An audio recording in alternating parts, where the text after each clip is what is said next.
Peter Newman is a professor of sustainability at Curtin University. He joins me now live from Perth. Thank you very much, Professor, for joining us here on TRT World. Now, Australian economy is still fueled by exports of coal and gas. Dozens of new coal mines, oil fields and gas projects is still in government planning pipelines. So is this move just symbolic?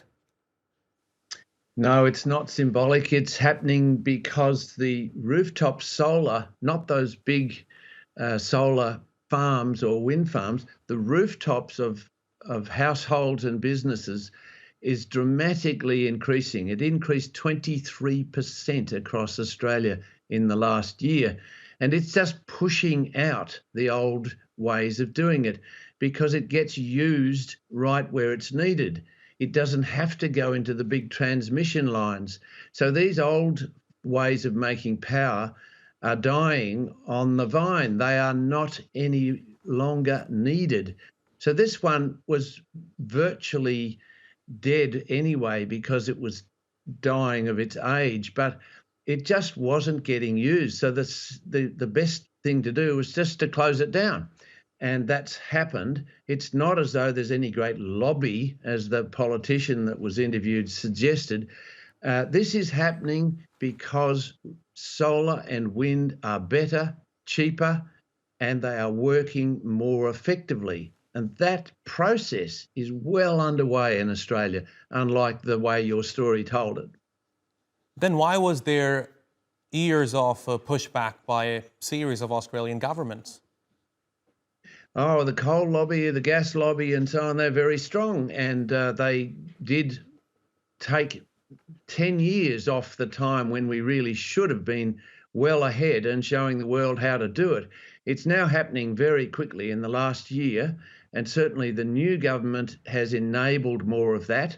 And they're not getting in the way of the closure of these plants because they're just not needed. And the new forms of power are very much more effective. We have a much more positive contribution to make now as we take away the hand of government that's trying to push it continuing as though that is going to last forever. It's not. The fossil fuel years are over, right, and the new world of renewables is happening. Professor, Australia has a target of reaching net zero emissions by 2050.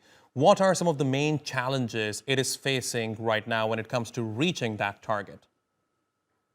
Yeah, they have a new target as well of 43% less by 2030, which is a mere 7 years away.